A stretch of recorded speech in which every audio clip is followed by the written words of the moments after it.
Vauxhall 1440 Princeton Tourer 1926. Prior to 1925, when Vauxhall was taken over by General Motors, the company was renowned for producing handsome, finely engineered cars that put it on a par with Bentley or Sunbeam. Lawrence Pomeroy's tenure as chief engineer saw the firm, which had relocated from London to Luton, produce some of the truly outstanding designs of the Edwardian period, commencing with the 20-horsepower Prince Henry in 1910. A larger, 4.0-liter, version of the Prince Henry's four-cylinder side-valve engine was developed for its successor, the D-Type, which is perhaps best remembered for its role as a WWI military staff car. With the return of peacetime production at the end of the Great War, the D-Type's 3098 successor proved itself to be one of the greatest of all fast tourers, and in 1922 Vauxhall matched its great rival, the Sunbeam Company of Wolverhampton, in offering an alternative, smaller and less expensive car, the 2.3-liter 14 to 40 horsepower M-Type. The latter featured a four-cylinder detachable head engine, 3-speed in-unit gearbox, instead of the 4-speed separately mounted type of the larger models, single-plate clutch, and rear brakes only. It sold for around $750 against some $1,600 for the 3098. From 1925, the 1440 adopted a 4-speed gearbox and for 1926 gained front-wheel brakes. In 1927, its last year of production, this attractive mid-range model was also offered with a Wilson-type pre-selector gearbox.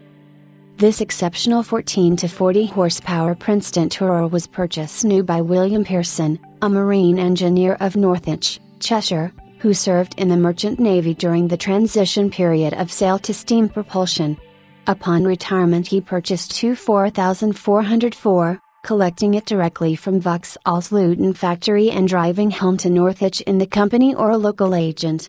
Various relatives and friends ran Legenda, Sunbeam, and Bentley cars, and William had great satisfaction in demonstrating the 1440's competitive performance against them. After completion of his new cottage, Sorby in Waste Lane, Ackmere by Delamere, William relocated the car in 1936 to an adjoining single garage. He married a schoolteacher, Doris Johnson, in 1943, and her Singer Sports shared the driveway and often the garage. During WW2, the Vauxhall was laid up while petrol was rationed. Petrol was not immediately available after 1945, but William was able to obtain lighter fluid in sufficient quantity to recommission the 1440 and run it until regular petrol supply resumed. Back in service again, the Vauxhall was used for touring North Wales and the Lake District, and for model yacht sailing at Llandudno, New Brighton, and other venues, the rear compartment being used for carrying the craft. Doris proved equally competent at sailing and at handling the Vauxhall, much to William's great satisfaction.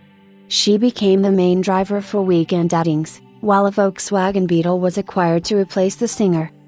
Following William's death in 1963 at the age of 78, Doris continued to run and maintain the 1440 in accordance with his wishes.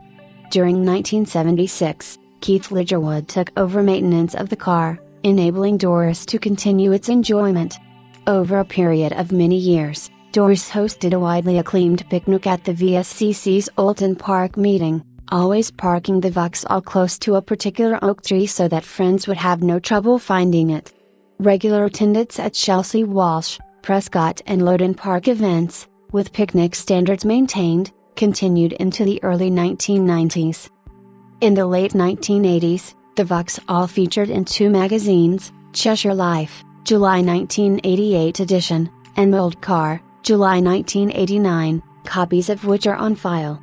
The latter article states that the Vauxhall had been repainted once and that the leather hood covering had been replaced with lighter canvas. Other than that, the car was said to be almost completely original, serving as a guide for other owners and restorers of the model. Doris eventually surrendered her driving license but continued to enjoy traveling around the Cheshire lanes in two 4404 as passenger, navigator. Recommissioning the car after winter storage was always a major enjoyment, which she monitored appreciatively. Reaching 100 years of age in 2008, Doris was then the oldest member of the Vauxhall Owners Club. She died soon afterwards and the car was acquired in 2010 by the current vendor, only its second owner from new.